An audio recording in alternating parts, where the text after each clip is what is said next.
What's up, everybody? Welcome back to the channel. I am Jess. You're watching Keto Rewind. Thank you for clicking on today's video. Today's video is a week, I think it's 159 of my keto journey, or my journey to rewind my weight from morbidly obese to a healthy weight, living a ketogenic lifestyle.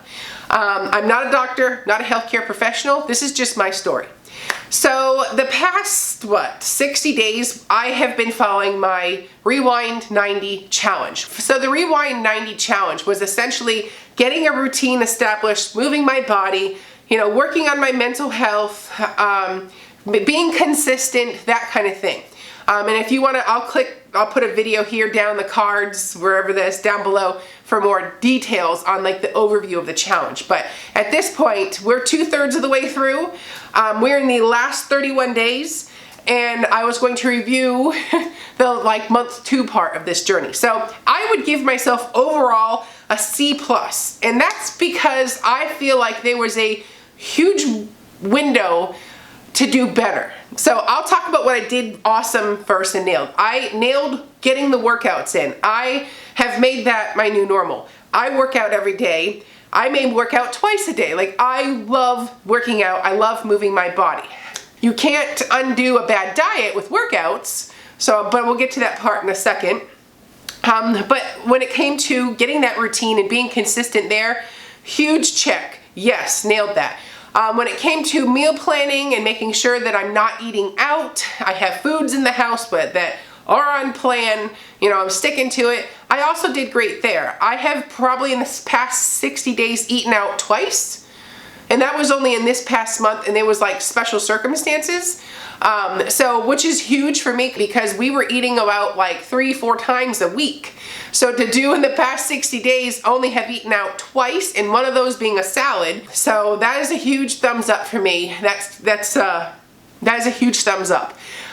Let's see, as for working on my mental health, well, I thought I could just keep working out, and it would get the crazy out.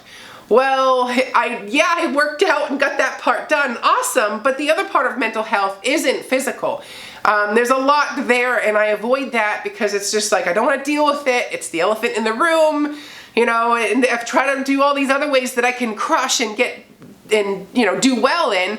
I don't have to deal with that one, but that one's still something that I'm not working on. So as far as getting that routine and working out, yes, but I'm not dealing with the whole part of that puzzle.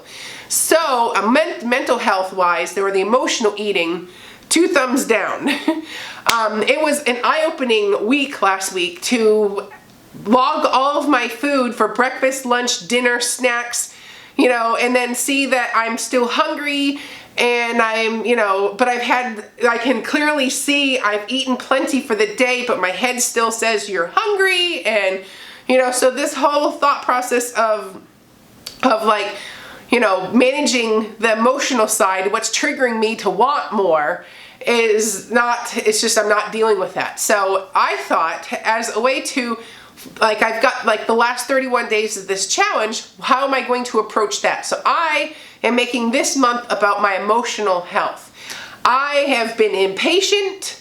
I have been annoyed. I've been at this for 3 years now. I'm just over it. And it's hard to get that focus so that, you're so close to your goal, but you're not there. And it's like yourself is only the one standing in the way.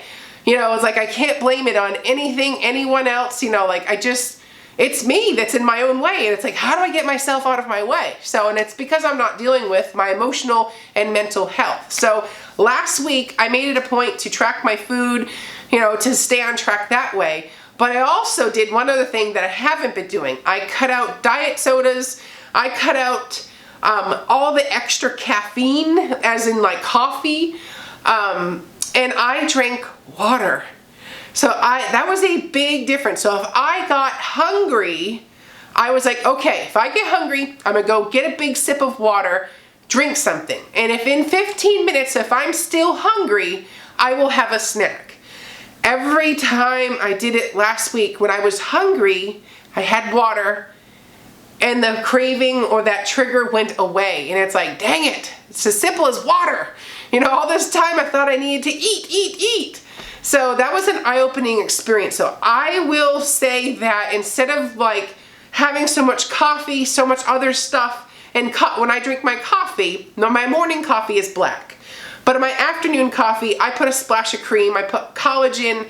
You know, by the time I'm done with it, I don't know how many extra calories that is, but that's calories, you know, where if I just would have drank water, I could have actually eaten food, you know, instead with those calories. So it's just a little tweak that kind of, it's obvious, but I'm not doing it kind of thing. So, or I should say, it's an opportunity to fix things and take a different approach. So, because what I've been doing isn't working.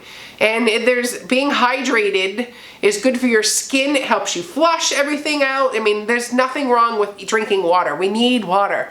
So, and I have been slacking in the water department. So, water with electrolytes. So that brings me to my next point. Now, as for the staying focused and not having so much thought process about the food, I thought instead of dwelling and worrying and spending so much time throughout the day logging and trying to figure out macros and stuff like that, I thought I would divide the 31 days that are left in this challenge into 31 daily goals. And that means first thing in the morning, I'm gonna plan everything I'm gonna eat in my Carb Manager food diary.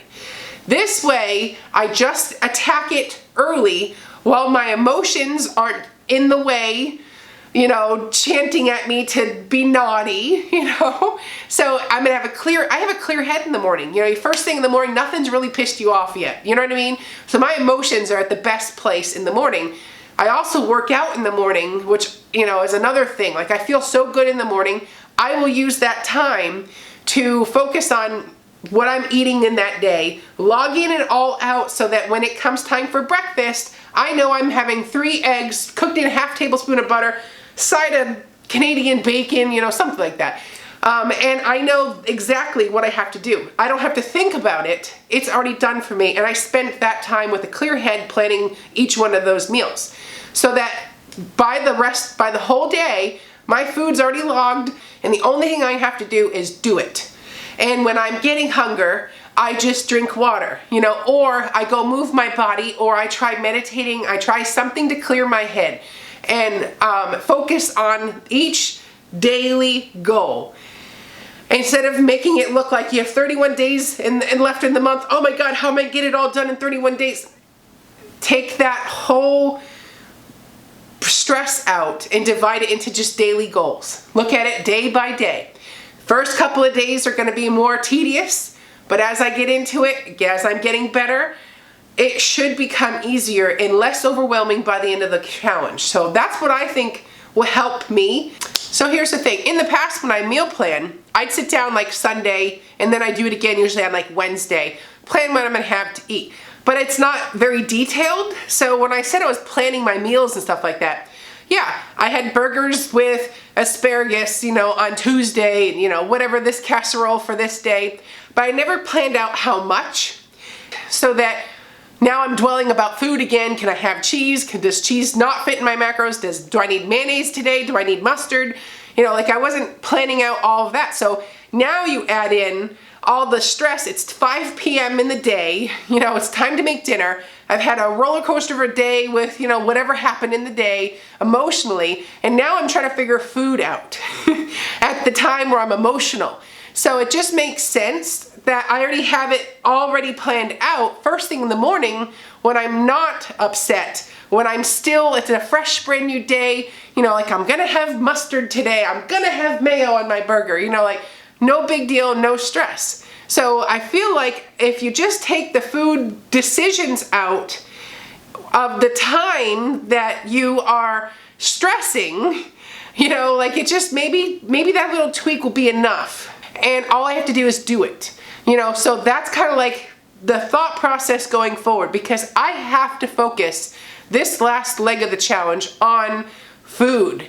The diet part of this challenge is the hardest part. Anybody can lose weight. You can lose weight a million ways. But to actually lose weight, keep it off and not regain it, this part of the challenge is so overlooked, you know? So you have to come up with ways to kind of like beat yourself at its own self-destructive way, you know, because it's so much easier to make a bad decision when I'm stressed than to make a good decision when I'm not stressed. So by planning my meals in the morning, first thing ahead, we're gonna try that. I've never done that before. I've always been a log as I go type person. So that's kind of like, that's what I'm gonna try to do this month for the last 31 days. The other thing is I'm going to ask myself when I'm eating, have I had enough? Am I still hungry? Do I try to listen to what my body's saying in the moment? And if I have looked and if I've logged and I've eaten what I've said and I know I'm not hungry, this is the time where I have to do something else.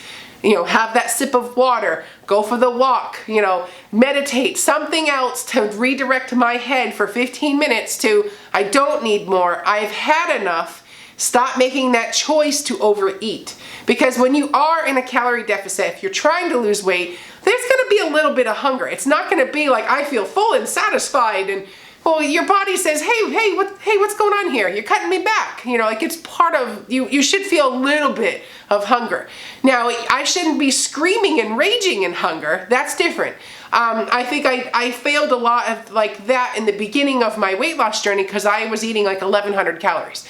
I'm not doing that this time around. I am making sure I'm hitting at least my target, maybe a little bit over. But there's a big difference between actually being hungry and eating at 1,100 calories or so and trying to lose weight at like a 1,600, 1,700 calories. So I hope that makes sense. I'm really gonna give this my all. This last 31 days of the challenge is not gonna be about weight loss. Like, I'm so impatient, I get that, but I'm just never going to make any headway if I don't tackle this part. So the focus is not about the weight loss, my focus is the diet, the emotional part of this journey. And that, my friends, is gonna be the hardest part. It's why I haven't wanted to deal with it, you know? So I have to stop making this challenge about weight loss, and stop dwelling on that part. I'm not even going to weigh myself till next month because I have got to get that through my head. It's not about weight loss, because if I can't tackle the emotional issues, I'm never going to keep this weight off. I may get there, but I'll keep yo-yoing and that kind of thing. So this weight loss challenge is not about the scale. It's about doing the routines, staying consistent, not over-exercising, a bad diet. It's about overcoming obstacles and so much more. You know, weight loss is the bonus if those things can all come together. You know what I mean? So that's basically going to be the plan. So I will say I'm going on a vacation in the next week. So that does not give me an excuse to party and to give up. I'm actually making it a personal goal of mine to stay on track. You know, like, it's gonna be tough, but every freaking vacation I go on, I always gain weight, and I don't wanna do that this time. So if I can start working on this, taking daily goals, smashing that daily goal, going to the second day, you know, like, and so on and so forth, taking it day by day, I should have all the reasons to succeed for this month. So anyways, that is the plan. I will see you. I will be filming what I can this week, and I'll see you at the next one. I am Jess. You're watching Keto Rewind. Bye-bye.